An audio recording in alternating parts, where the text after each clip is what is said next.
Forget New Year, New You. This season is about slowing down, locking the doors, and cozying up at home with the one you really want to do nothing with. Your dog. After the holiday chaos, those quiet nights with a blanket, a podcast, and your pup feel like the reset you actually need. Ollie helps make those moments easier with fresh protein-packed meals made from real human-grade ingredients, so your dog can enjoy some quality comfort food too. Choose from 5 recipes and get a personalized plan for your dog's needs. Meals arrive perfectly proportioned with a scoop and storage container, so serving is fast and mess-free. And with Ollie's in-app on-demand health screenings, supporting your dog is easy, ensuring more cuddles for many years to come. Visit ollie.com/truecrime and use code TRUECRIME for 60% off your first box.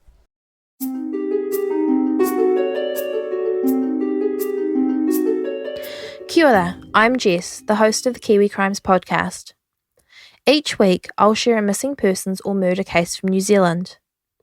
I discuss cases that are well known, as well as cases that you might not have heard of. Some cases will be recent and ongoing, while others will be cold. Full-length episodes are released fortnightly, and minisodes are released on the in-between weeks. You can find Kiwi Crimes anywhere you get your podcasts. I hope you'll join me as I explore the cases that rocked New Zealand. Ka kite anō.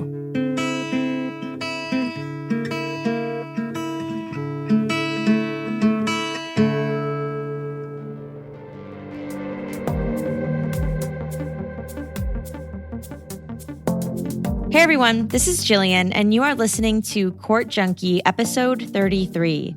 Before we get started with today's case, I want to thank all of you for making this last year such a fantastic one. That's right, Court Junkie is now 1 year old. It's so incredible to think that I started this pod a year ago, and we just hit the 5.5 million download mark. I could not have done any of this without you, so thank you to all of you from the bottom of my heart. And I hope to make this next year even better than the first. One of my favorite things about having started this podcast is the ability to get to know and engage with you guys, whether it's in the Facebook discussion group, on Twitter, Instagram, or email. It is so fun to chat with people who have the same interest in our justice systems as I do. So thanks again. And if you can imagine me holding up a glass of wine, here's to another year that will be even better than the first. And with that, let's get started with today's case.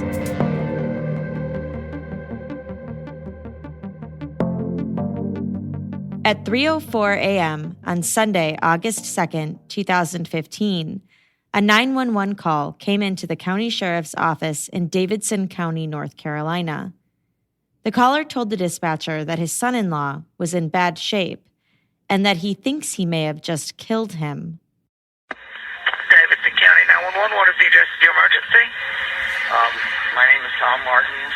I'm at 160 Panther Creek Court, and we need help. Okay, what's going on there? My daughter's husband, my son-in-law, got in a fight with my daughter. I intervened, and I think he's in bad shape. We need help. Okay, what do you mean he's in bad shape? He's hurt? He's bleeding all over, and I may have killed him. The man who had apparently been beaten by his father-in-law was 39-year-old Jason Corbett. When EMTs arrived at the spacious 4-bedroom home on Panther Creek Court, they went to the master bedroom and found a female and a male who were attempting CPR on Jason. He was lying on the floor, naked, unconscious, and unresponsive. EMTs attempted to revive him, but it was too late. He was pronounced dead at 3:24 a.m. Jason Corbett had only lived in the United States for 4 years. He was originally from Limerick, Ireland, and had moved to Davidson County, North Carolina in 2011.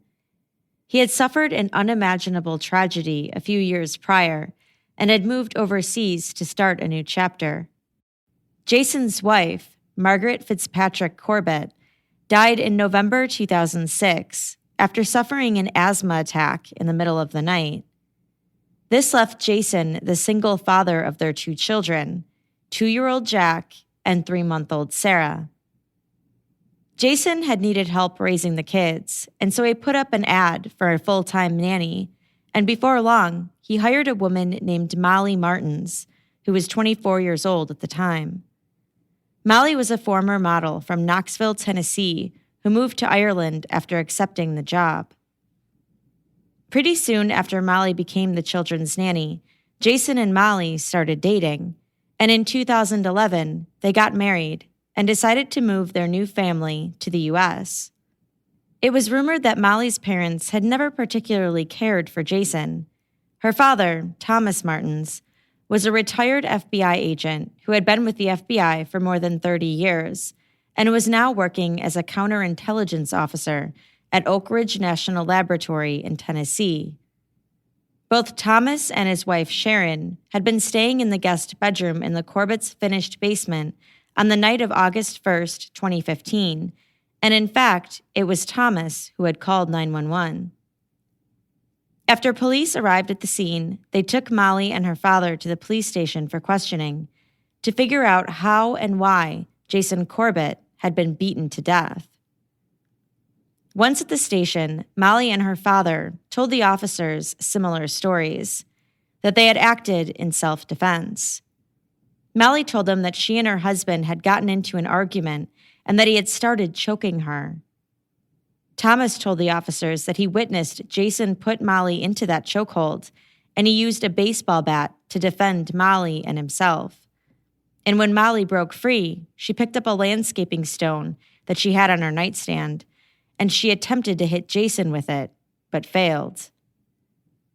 In the interrogation room, the officer questioning Molly told her that, quote, "It looks like this is going to be self-defense. I don't think there's going to be an issue with that." Molly and her father were photographed and were then free to go home. According to the medical examiner's report, Jason died from blunt force trauma to the head. It was also noted that the master bedroom, where Jason had been found, had a large amount of blood on the floor, spatter on the walls, and on the furniture.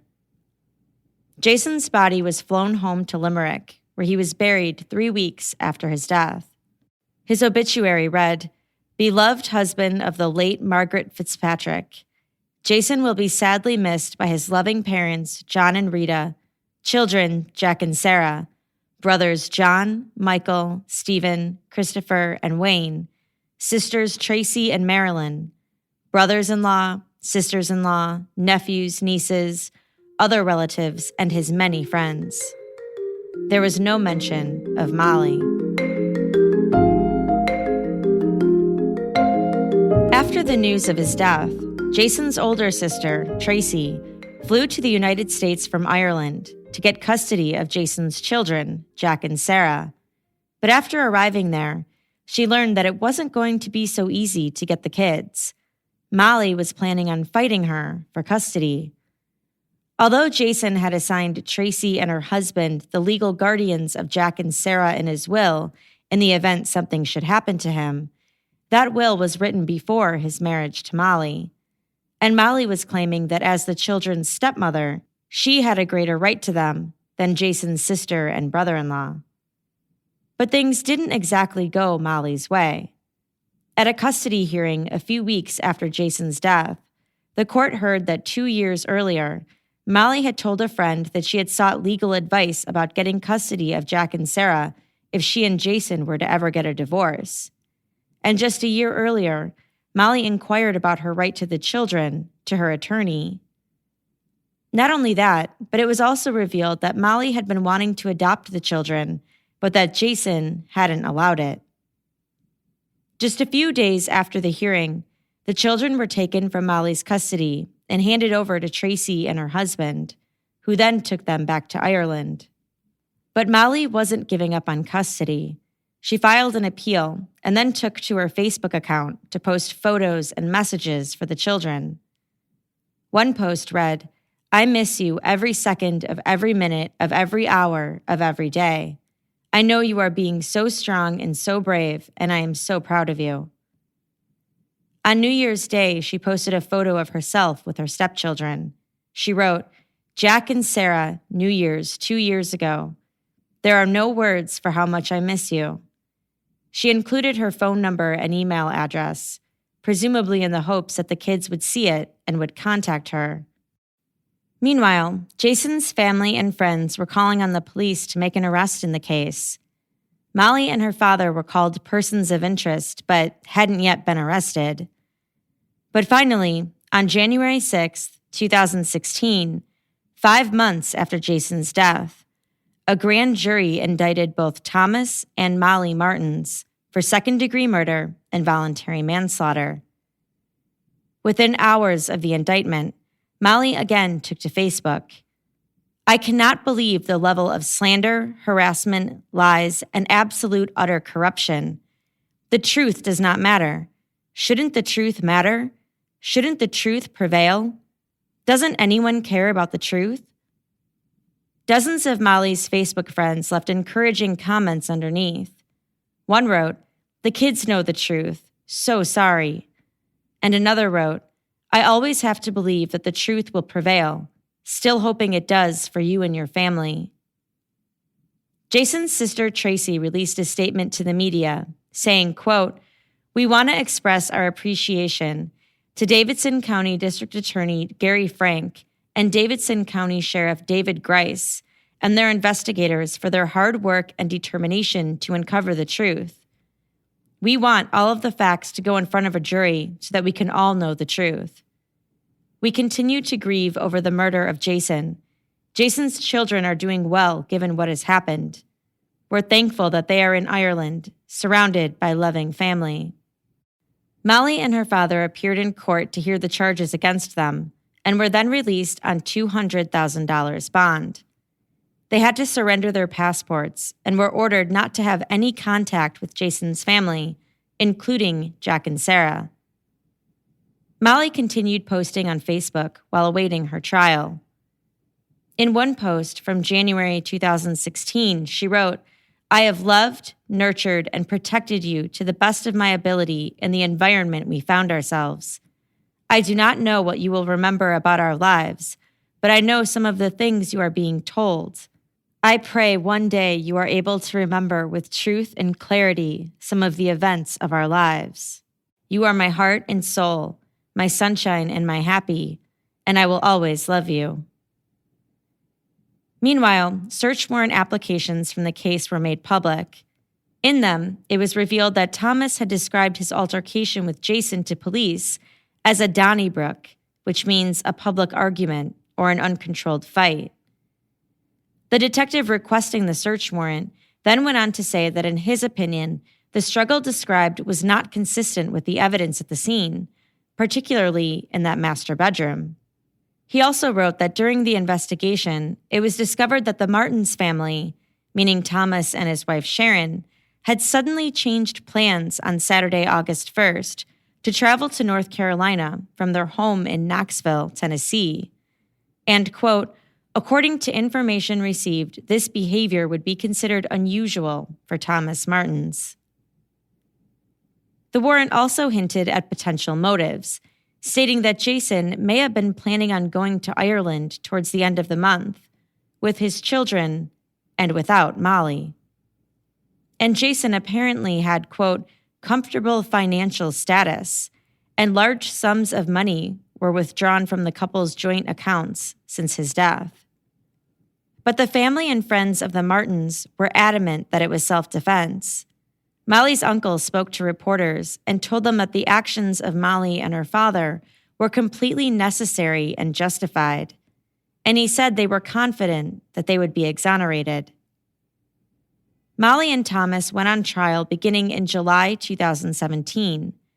Molly was now 33, and Thomas was 67. Both pleaded not guilty and were claiming self-defense and defense of another.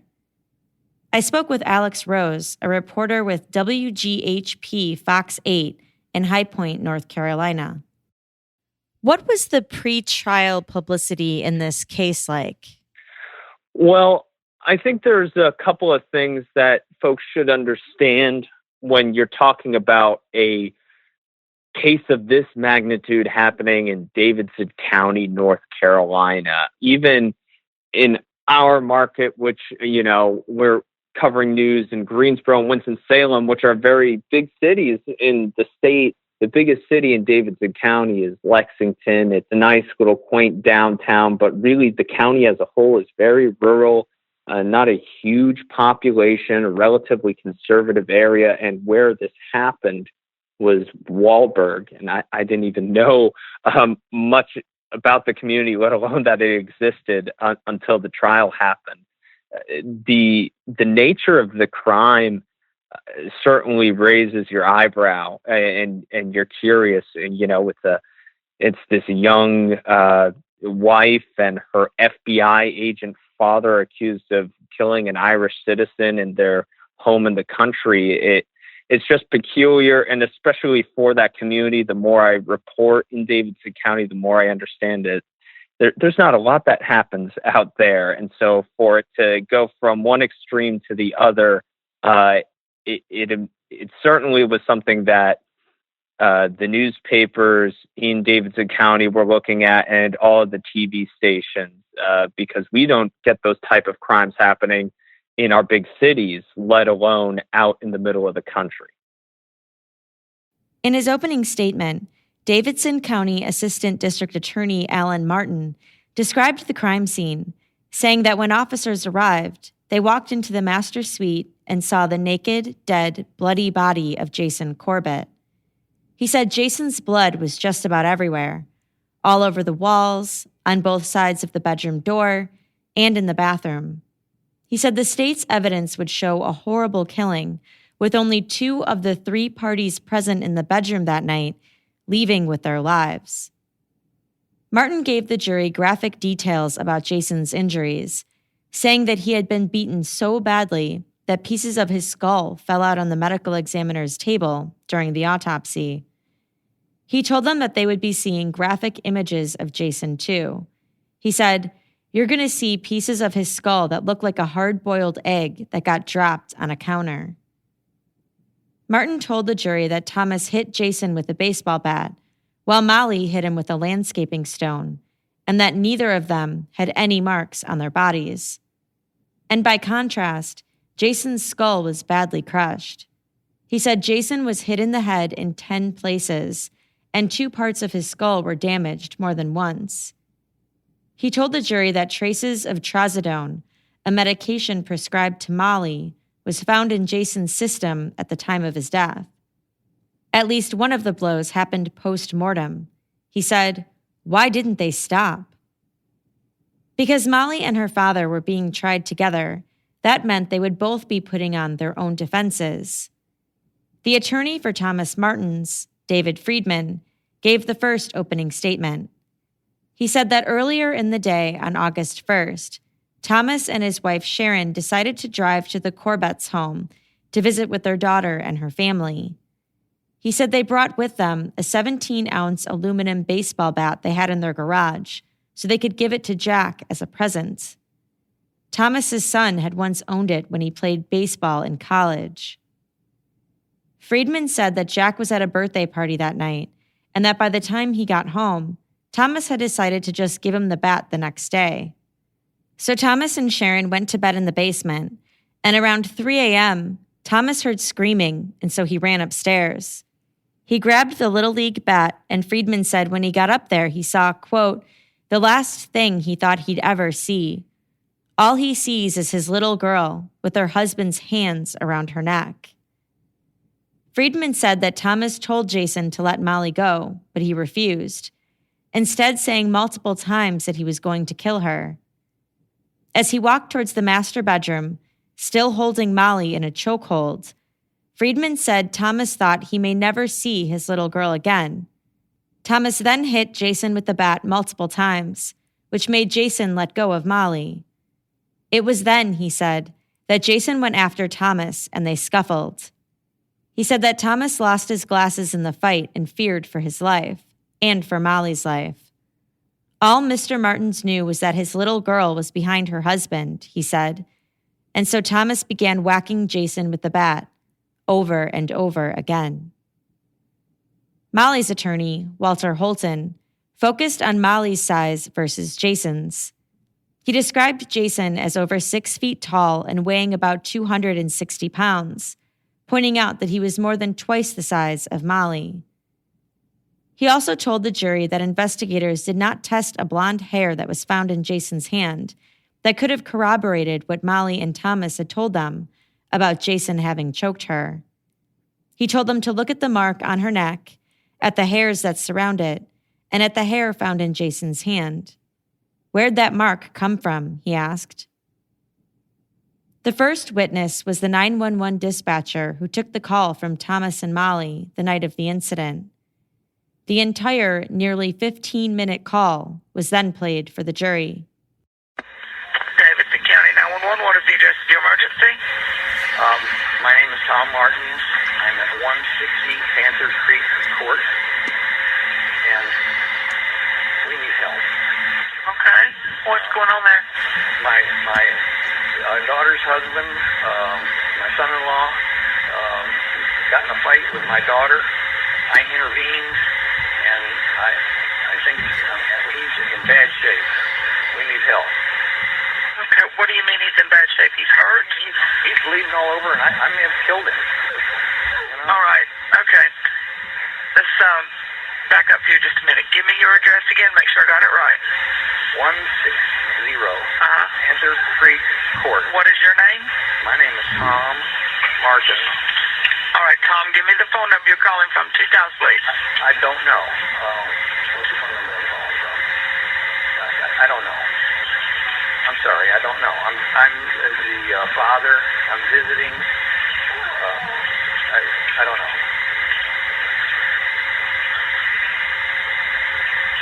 Was he drinking? Yes, he had been drinking during the course of the day.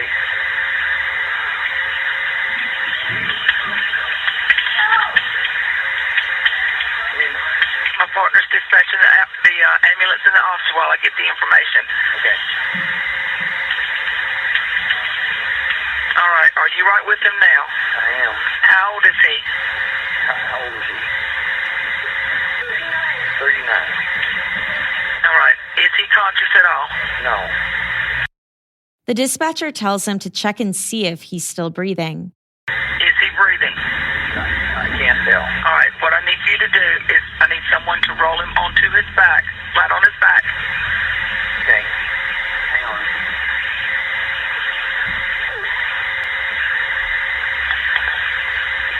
He's a big, heavy man. I can't do it.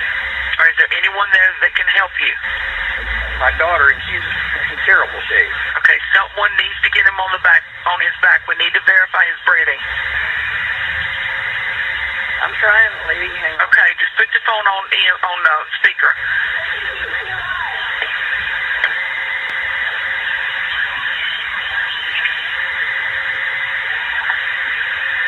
Okay, I've got him rolled over. All right, I want you to put one hand under his neck, the other hand on his forehead, and tilt his head back. Put your ear next to his mouth and tell me if you can see or hear or feel any breathing. I can't see him, no. All right, I'm sending the paramedics and ambulance to help you now. Stay on the line. Okay.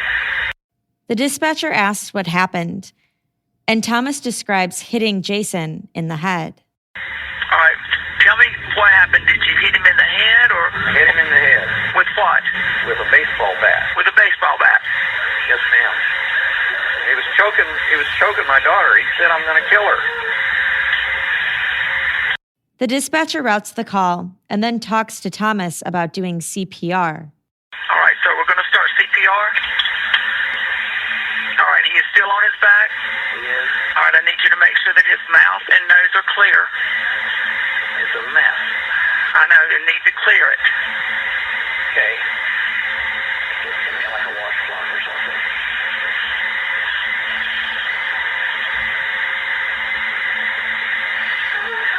Yeah, she's sending somebody.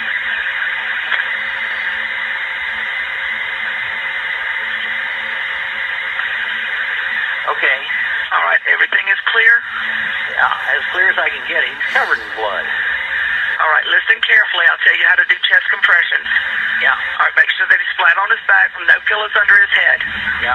Place the heel of your hand. Under his head. Nothing under his head. Yeah, got it. All right.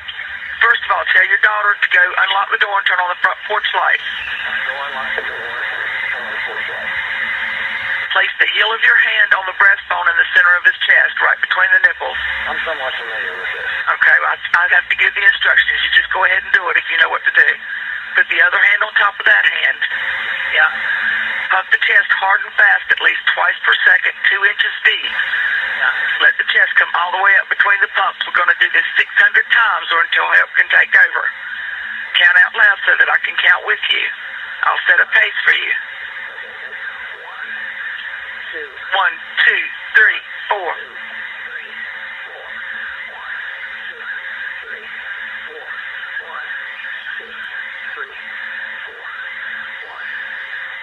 Faster if you can. 1, 2, 3, 4. 2, 3, 4. 1, 2, 3, 4. I'm handing the phone to my daughter. All right, that's fine. Thomas then hands the phone to Molly. Hey, are you with me? All right, listen to me. I need you to calm down so that we can help him, okay? All right, your dad's going to need some help pumping. I need you to get ready to pump, okay? Okay. When he gets to 200 pumps, you're going to take over. He can show you how to place your hands, but I need you to stay calm. I'm certified. I just can't think. Okay, you have to stay calm. Let your training take over. We need to try to do this to help him, okay? Oh, okay. All right, keep your dad pumping. 1, 2, 3, 4. That rate. 1, 2, 3, 4. 1, 2, 3, 4. 2, 3, 4. Good. All right, well, she's got about 50 left. I need you to take over the compressions because she's going to have to do mouth to mouth. All right, you ready? They're coming in now. All right, just keep pumping. Let me know when they're right with him.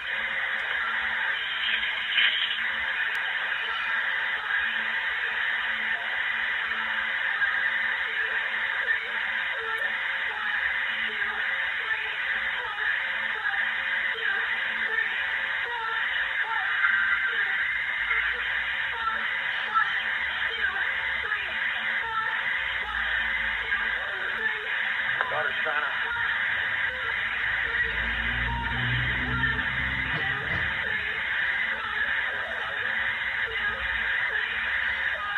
All right, sir. Yes. All right, take your daughter and back away and let them do their job. Let them do their job. Try and keep her calm, okay? Okay. Y'all did a good job. Molly. Let them do their job.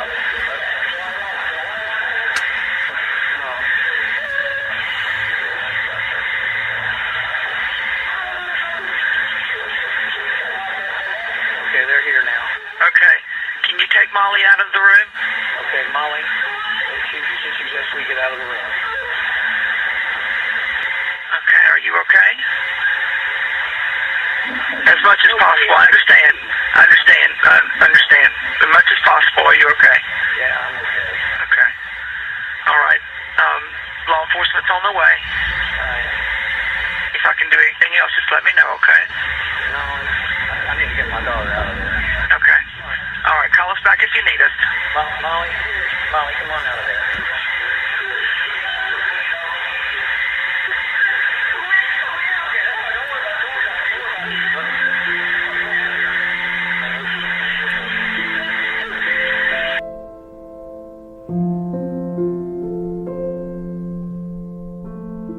The next witness was a nursing practitioner who frequently treated both Jason and Molly. She testified that on July 30th, 2015, just days before Jason's death, Molly came in complaining of foot pain, and so she prescribed her trazodone. She explained that trazodone is a drug that can also be used for sleep and as an antidepressant. A sheriff's deputy who responded to the scene the night of August 1st testified that there were puddles of blood on the floor and on the walls, and he said the blood looked like it was starting to solidify. He said that Jason was naked and was severely injured. Photos of the home were shown to the jury, including photos of the baseball bat and landscaping stone. The deputy told the jury that he got Sarah from one room while another officer grabbed Jack. They had the kids close their eyes so they wouldn't see any of the blood. He said Thomas was cooperative and appeared calm. The only time he saw him get agitated was when Thomas asked the deputy to roll the window up when they were in the police car, and he didn't. Dr. Craig Nelson, the pathologist who performed Jason's autopsy, testified that there were 10 areas of impact to Jason's head. Graphic photos of Jason's injuries were shown to the courtroom, and Alex told me that he can attest to how graphic they were. I don't think I've ever seen anything like what I saw in my entire life. It was just incredibly gruesome and graphic. It's the kind of thing that makes your stomach fall through. When we're talking about the autopsy, he was beat over the head at least 10 times. Some of those blows were overlapping, but they showed in the courtroom the picture of his face. They showed in the courtroom the picture of his skull when the scalp was peeled back for the autopsy, and mentioned that when they peeled that scalp back, there was a chunk of that skull that fell out because of the damage and the impact. It's unlike anything I've ever seen before. And Alex wasn't the only one who was affected by the photos. One of the jurors started noticeably gagging after seeing a photo of Jason's head. The bailiff came over with a bin, and the juror left the courtroom for several minutes before coming back. Both Thomas and Molly's defense attorneys tried to have that juror removed from the case, saying that they were concerned how her reaction would affect the other jurors. But the jurors said that it was a combination of the photo and of not having eaten breakfast that morning, and that she was ready to continue. So Judge David Lee denied their motion. We'll continue with Dr. Nelson's testimony right after this quick break from our sponsor. Okay, guys, I've been using Virtue hair products for a few weeks now, and I have to tell you how amazing they are. Virtue Labs is a new hair care brand with a vision to give everyone the best hair scientifically possible. Here's how it works. About 6 years ago, a group of bioscientists working in restorative medicine discovered an incredible new protein called alpha-keratin 60Ku, which has the power to completely transform your hair. Alpha-keratin 60Ku is a whole, human protein that's identical to the keratin in your own hair, so it can resurface and fill in cracks from damage to change your hair's quality and appearance, not just temporarily, but forever. And right now, you can only find that protein in Virtue Labs' line of shampoos, conditioners, and styling products. I've been using their recovery shampoo and conditioner for the last few weeks now, and my hair truly does feel softer and healthier. I posted a photo on my Instagram @CourtJunkie, so you can check it out. And not only that, but their Unfrizz cream has been working wonders in this summer heat. And if that's not enough, I'm also kind of obsessed with the way it smells too. Like that fresh, I just got home from the salon smell.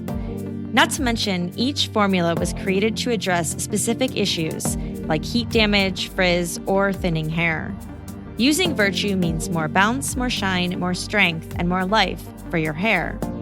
Ready to experience it? Court Junkie listeners can now try Virtue at 10% off and get free shipping with the code COURT. Visit virtuelabs.com to place your order. It's time to start treating our hair with a little more humanity.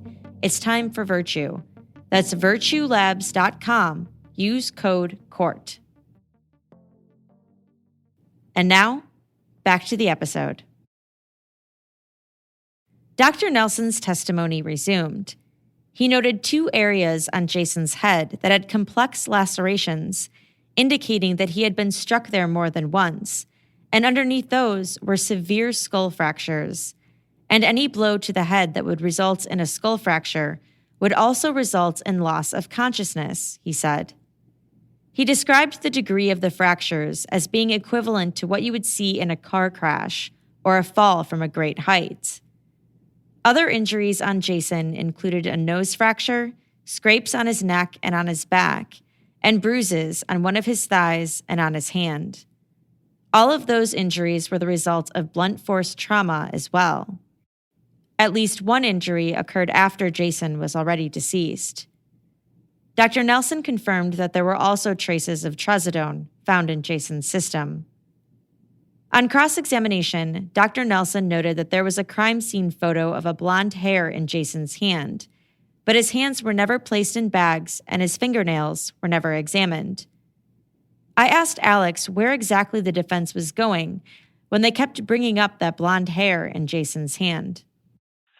Yeah, the defense kept on bringing that up to, and this was again another tactic used by the defense, in my opinion, that they were trying to show different examples of how the state, and really when I say the state, I mean emergency responders, EMS, and the Davidson County Sheriff kind of mishandled things like evidence, like physical DNA evidence. They kept asking questions like, well, why didn't they test for DNA under Jason's fingernails or Molly's fingernails if the story was that there was a struggle between the two of them? And so they claim that there's a strand of hair between Jason's hand, and they really see that as, why wasn't that tested? And again, they're just trying to paint a picture of doubt here, saying that there was physical DNA evidence that was mishandled by the sheriffs and emergency responders that lined up with the story that Molly and Thomas were putting out there. But again, it was mishandled. And because they didn't test it, the jury has no way of knowing. And again, that creates more doubt.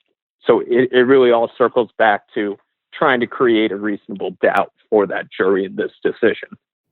Dr. Nelson also told the jury that he could not determine which object caused which blunt force trauma on Jason's body. 3 paramedics who responded to the scene testified about what they found when they got there. Barry Elfin told the court that when he entered the master bedroom, he saw Molly performing CPR. He said the room was dimly lit, and so he immediately called for a backboard so they could transport Jason to the ambulance, which had better lighting. He said once Jason was in the ambulance, they tried to revive him.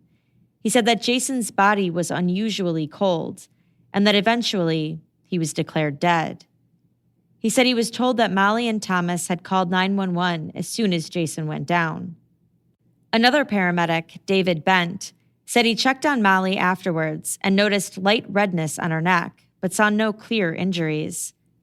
Molly told him that she had been choked and her heart rate was 120. The normal range for an adult is typically 60 to 100 beats per minute, Bent said. Molly signed a refusal form and did not go to the hospital. The third paramedic, Amanda Hackworth, said she too felt that Jason's body was cold, so much so that she asked Barry Elfin, one of the other paramedics, how long Molly and Thomas had waited to call 911.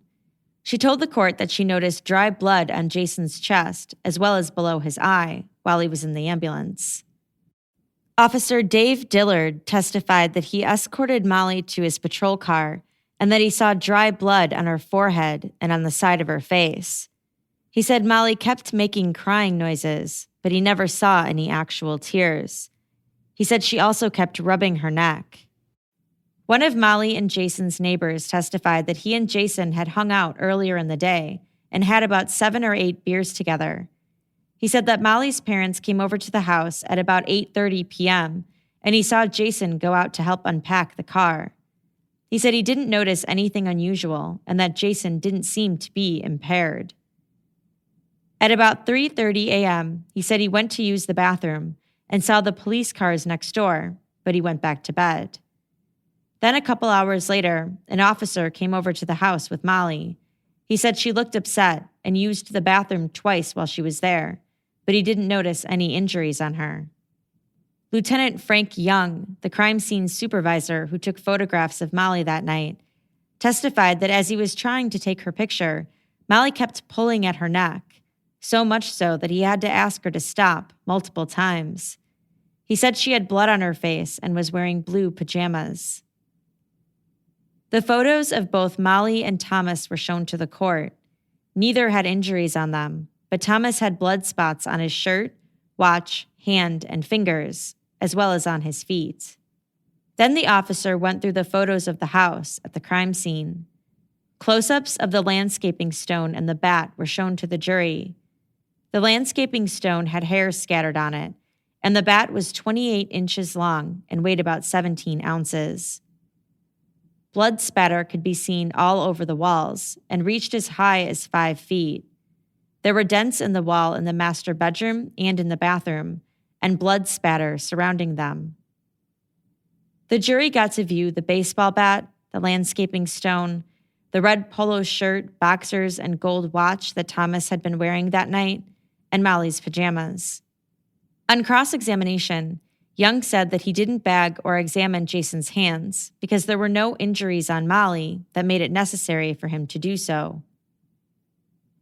The next few witnesses were from the state crime lab and testified about the physical evidence in the case. Here's what they testified to. There were no fingerprints found on the baseball bat. There were 2 hairs found on the baseball bat. 1 hair found could belong to Jason Corbett, but no conclusions could be reached on the other hair. There were 25 hairs found on the landscaping stone. 12 of those hairs matched Jason Corbett's hair, and no conclusions were made on the others. Jason's DNA was found on the bat, the landscaping stone, and on both Thomas and Molly's clothing. The next witness came after the judge instructed the jury that her testimony only concerned Thomas and not Molly. The witness was a former co-worker of Thomas's who testified that right before Jason and Molly got married, she was at a pre-wedding gathering at Thomas's house, and he told her that he wasn't very fond of Jason and his friends. Then, in 2015, just months before Jason's death, Thomas told her that the family had come to Tennessee to visit them for the weekend. He said to her, "You're always glad to see them come, but you're always glad to see them go. That son-in-law, I hate him." She said Thomas was in a pretty good mood until he mentioned his son-in-law. Then his mood changed.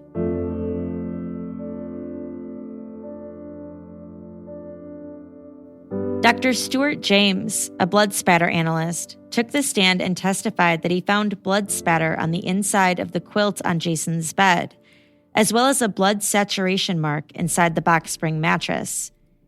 He said this blood could have come from a first blow, meaning that Jason may have been in bed when he was first struck. Dr. James told the jury that there was a lot of impact spatter and transfer stains on the walls in the master bedroom and bathroom. He described that along one wall, Jason's head made contact with the wall in a descending pattern. His head hit the wall about 24 to 28 inches above the floor, and then again 5 to 16 inches above the wall. And then can you talk a little bit about the blood spatter evidence, if you remember? Yeah, it was really all over the place because by both the state attorneys and the defense's accounts, this was a struggle that spanned the master bedroom into the master bathroom, and so it was kind of this back and forth. But when you're seeing the pictures that we saw as evidence in court, there are these spatters that are spread out over the walls, the sheets of the bed, the carpet on the floor. But there are these significant points of origin is the best way I can describe it, where it's just it's as if you threw a tomato against the wall, but it's all about how high up the wall those points of origin were. And it was only about 2 feet off the wall.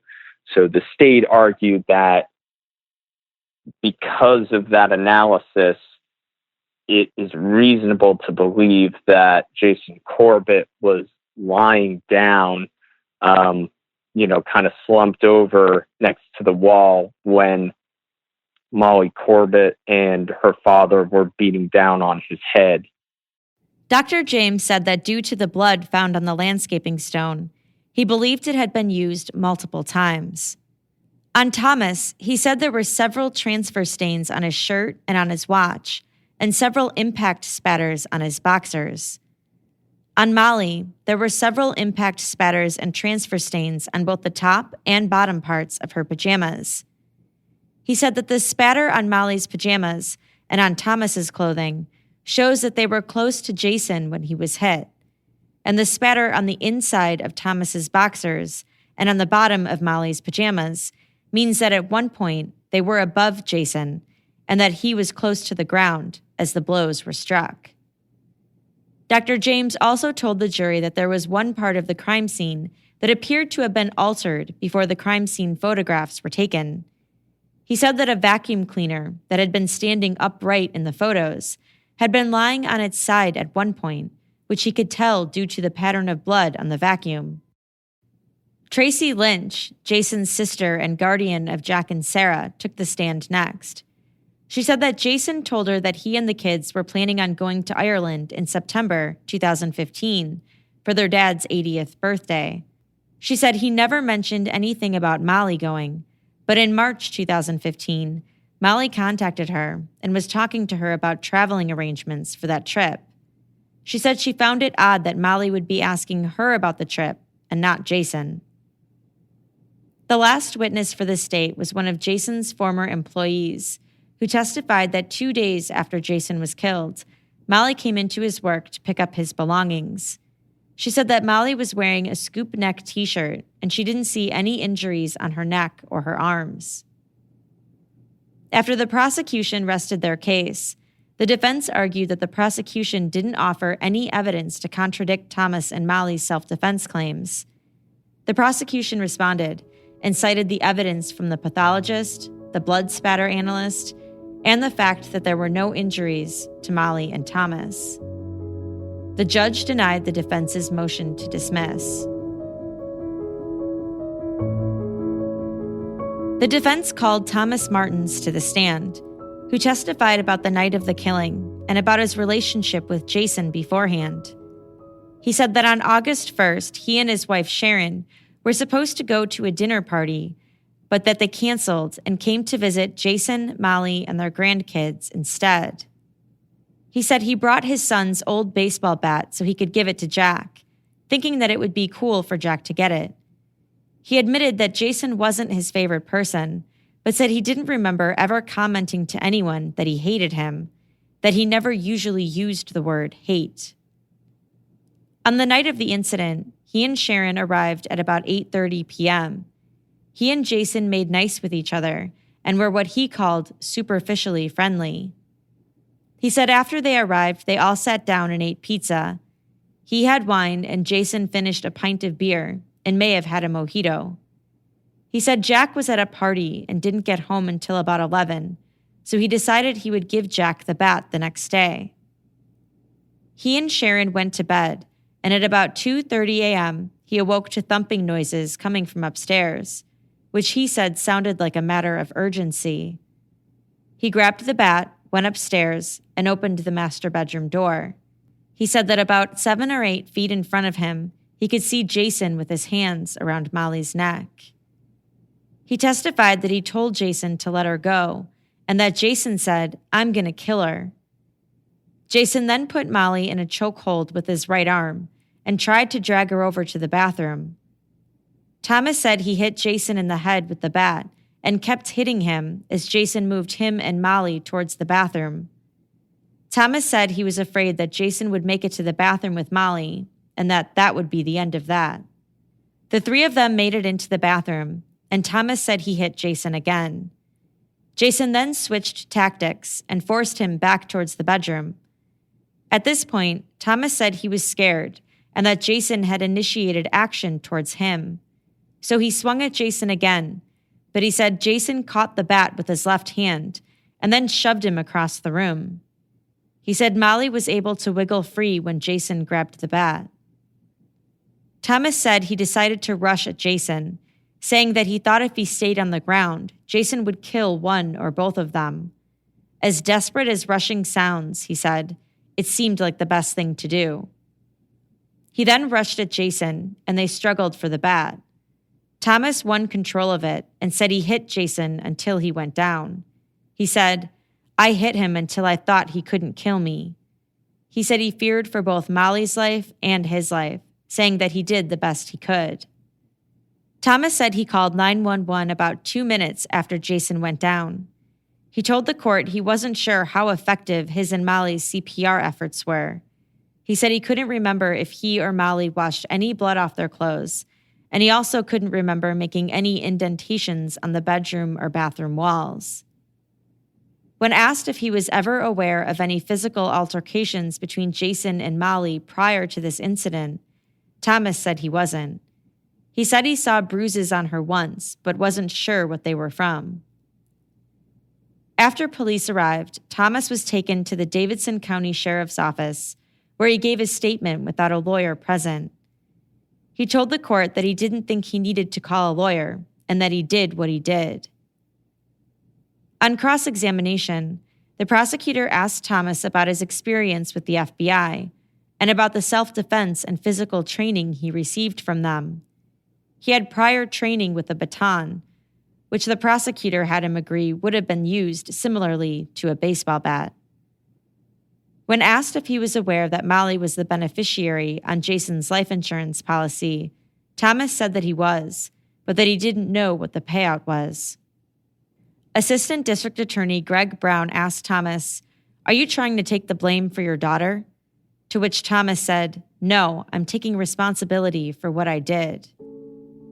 Brown's last question was, "Is it true that you and your daughter bludgeoned and murdered a naked and unarmed man on the floor?" And Thomas replied, "That is not the truth."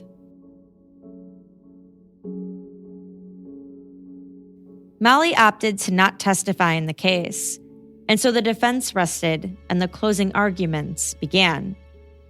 But I wasn't really clear on what exactly the defense strategy was in this case. They were telling the jurors that Thomas and Molly killed Jason in self-defense, yet they didn't really put on a case that showed that. I asked Alex what he thought about it. It was a concept that I had to really wrap my head around too, because there were certain tactics that they used that people questioned, and I questioned too. But it takes a good understanding of how the justice system works. The burden of proof to show beyond a reasonable doubt that it wasn't self-defense is on the state. So really the defense didn't have to do anything if they didn't want to. You're innocent until proven guilty. They didn't have to bring forth evidence or witnesses. They could have let the state do the whole thing. But to my understanding, and from what I saw in the courtroom during those closing arguments, they were trying to create a reasonable doubt within those jurors that this, to make sure that that there wasn't a reasonable doubt, I should say, that it wasn't self-defense. There was one point that was brought up about each of the defendants between Molly Corbett and Thomas Martens the night it happened. Apparently, they went to the Davidson County Sheriff's Department that night, and they gave over an hour worth of testimony, of interviews with the Sheriff's Department. None of that was submitted as evidence by the state. And the defense says that it lines up with their story. Exactly. When I see that as a lot of people question it. Well, why wouldn't the defense bring that up if it reinforces their story? And I see it more as, well, now the jury doesn't know what those statements are, and that creates doubt. So I really see that was the main tactic used by the defense. You know, surely they went into the characters of the defendants, and they tried to paint Jason as the aggressor here, that he had allegedly choked Molly nights before. This wasn't the first time something like this happened, only that her father was here this time to intervene. But they were trying to paint the picture of Jason as the aggressor in this situation. The state was trying to paint Thomas Martens as the aggressor in this situation. In his closing arguments, Assistant District Attorney Greg Brown clearly outlined their case, saying that both Thomas and Molly brutally beat Jason to death with a baseball bat and landscaping stone, and then came up with the self-defense story to cover it up. He told the jury that the physical evidence contradicts Thomas and Molly's claims of self-defense. He pointed out that Jason had dried blood on his face and chest, and that the vacuum cleaner appeared to have been moved. He also said Thomas and Molly lied about actually attempting CPR. He said they had no blood on their hands, even though they claimed that they performed CPR on Jason's bloody chest. He also brought up Sharon Martens, Thomas's wife and Molly's mother, who had been in the basement while the incident occurred. He said that even though it had been a life or death fight, Sharon didn't call 911 or see if everyone was okay. He also stated that Molly had a motive, their house that Jason had paid cash for. She had wanted to adopt his children, but Jason wouldn't let her, and a $600,000 life insurance policy. Brown continuously used the word overkill in his closing arguments. There was a moment in the closing arguments where one of the state's attorneys got a prop, aluminum baseball bat, which was, one of the murder weapons in this case, and he asked the jury how much force does it take to knock in and cave in someone's skull? Is it this much force? Is it this much? Is it this much? And he kept banging it on the desk harder and harder. It kept on ringing out and really startling everybody in that room, because he was trying to paint the picture of it takes I hate you force to cave someone's skull in like they allegedly had done. And that is the malice that was involved. Brown also highlighted the paramedics' testimony that Jason's body felt cool, saying that suggests they put their story together before calling 911. He said, "We will never know whether Jason Corbett tried to cry out, whether he begged for his life, or whether he thought of his children. Jason can't speak to you, but his blood speaks the truth and cries out for justice." In Molly's attorney's closing arguments, Walter Holton told the jury that the burden of proof was on the prosecution, and that if the jury had any reasonable doubt, their job is done. He brought up that blonde hair in Jason's hand and wondered out loud why it had never been collected or examined. He also again brought up Jason's size versus Molly's, saying that Jason could hit a golf ball 300 yards, so what could he do with the bat? He called into question the blood spatter analyst, saying that he only looked at photographs, that he didn't actually go to the house to look at the spatter. He pointed out that Jason had more injuries on his left side, meaning that he could have used his left side to strike and right side to choke Molly. He said there were no injuries to Jason's teeth or chin, suggesting that Molly's head had been blocking that area. He disagreed that Molly had a motive, pointing out that she wasn't in Jason's will, didn't adopt the children, and had no assets as a result of Jason's death. He told the jury to think about the level of fear that Thomas and Molly must have felt that night. He concluded by saying that if it's possible that it could have been self-defense, then the prosecution has failed. Thomas's attorney, Jones Bird, also said in his closing arguments that the prosecution had not proved beyond a reasonable doubt that Thomas and Molly had not acted in self-defense. He said the state's evidence actually corroborates what Thomas had told them when he testified. He brought up Molly and Thomas's statements that they gave to police that night and asked why the prosecution didn't submit those into evidence, along with not testing other key parts of evidence. After their closing arguments had wrapped up, the jury began their deliberations. Their options were to find Thomas and Molly guilty of second-degree murder, guilty of voluntary manslaughter, or not guilty. After 3 hours and 20 minutes of deliberations, the jury of 9 women and 3 men found both Molly and Thomas guilty of second-degree murder. As Molly was put into handcuffs, she looked over at her mother and said, "I'm really sorry, Mom. I wish he would have just killed me." no matter what side of the courtroom you were on, there were tears. The side supporting Molly and Thomas Martens, their jaws dropped. They were shaking their heads in disbelief, just sobbing. And then a different type of sobbing and just crying from the Corbett family. Like I said, many of whom came from Ireland, but they were hugging each other. And as we've seen online, they very much believe that this verdict and the sentencing was justice for Jason Corbett. You can imagine that this is not just 2 weeks of this trial, but the 2 years that have gone by since this crime happened. It's just drawn out angst for both sides, and to finally have that release,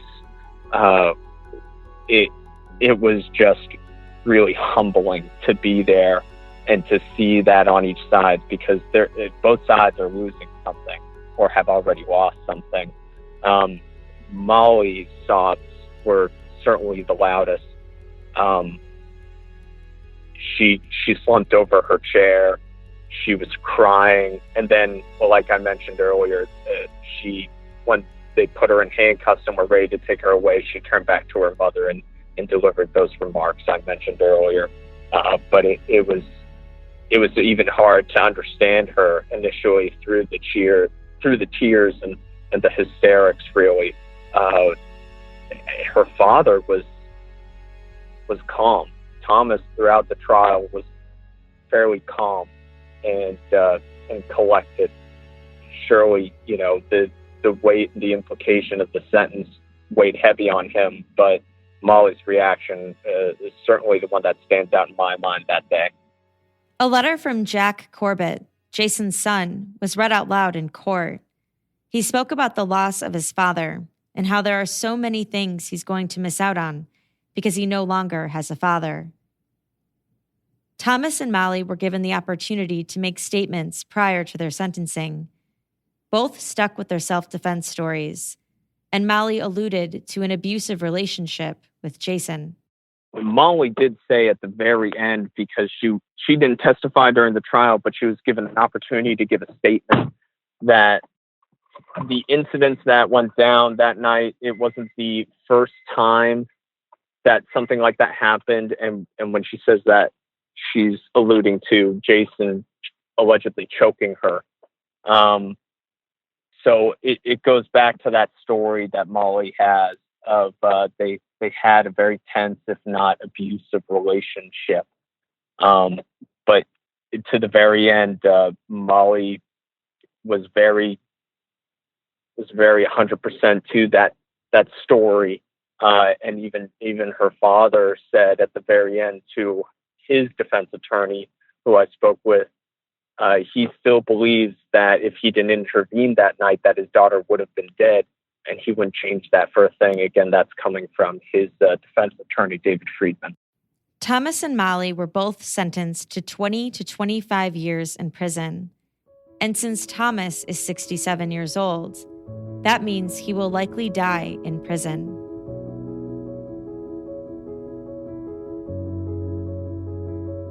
What do you think was the most damning piece of evidence against Molly and her father was?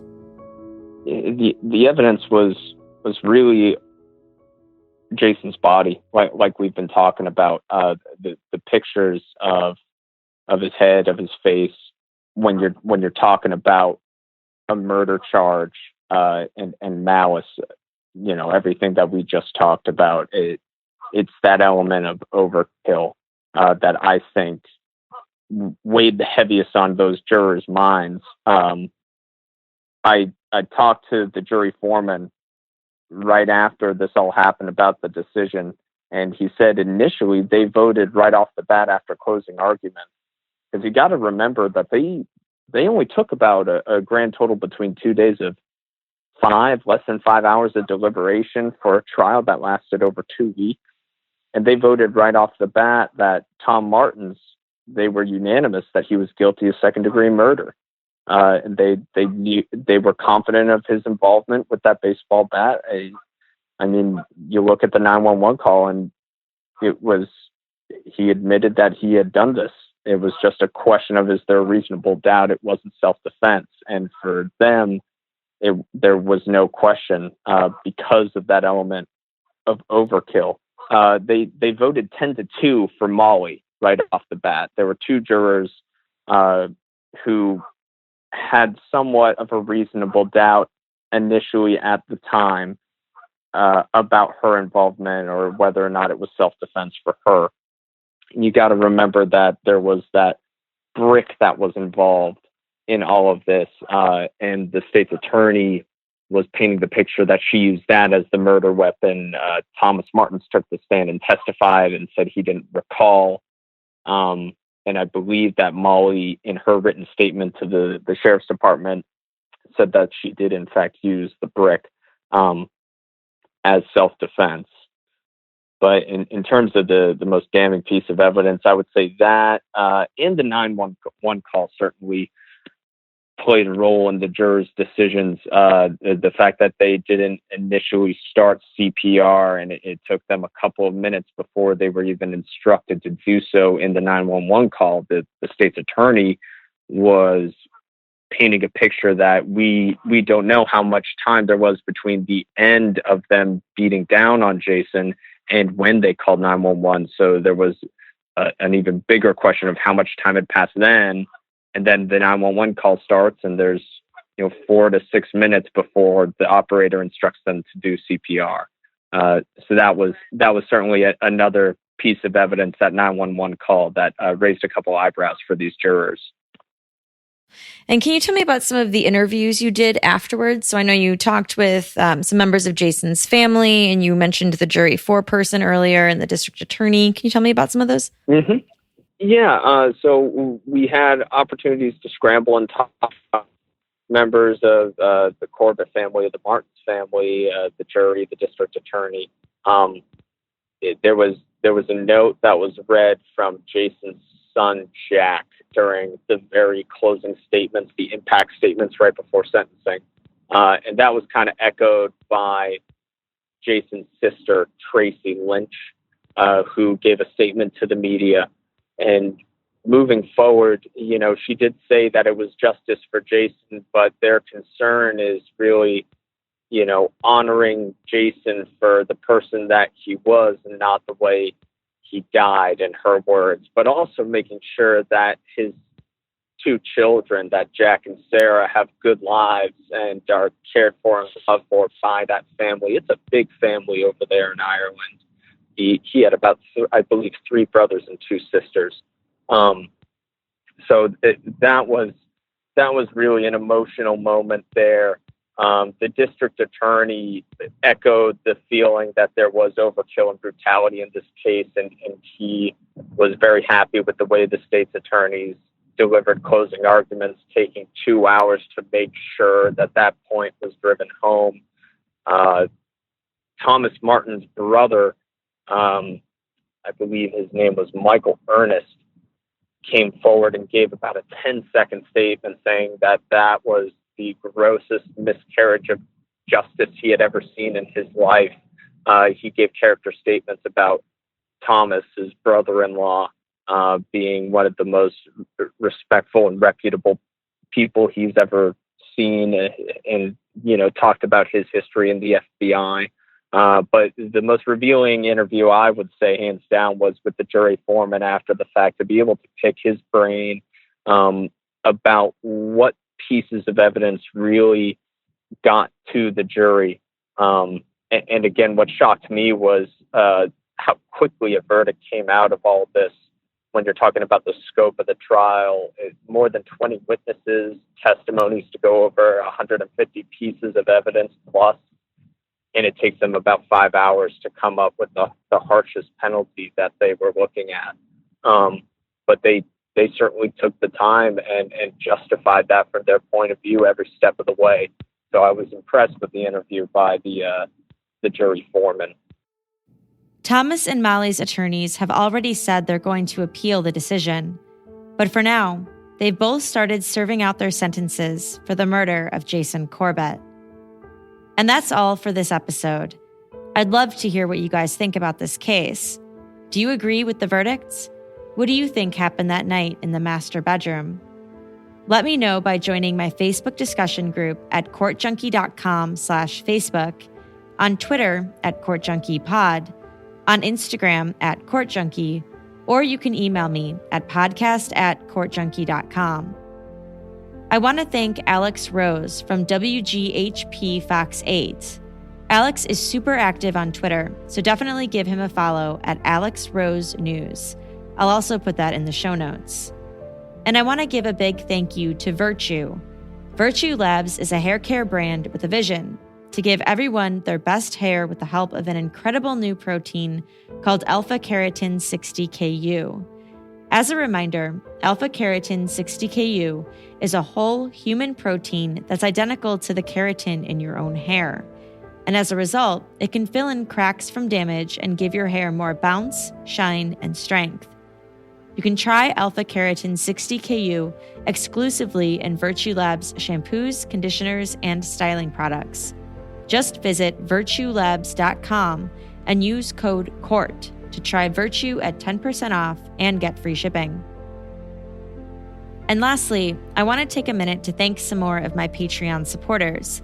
A special thank you to Paul, Emma, Shannon, Jackie, and Nicola.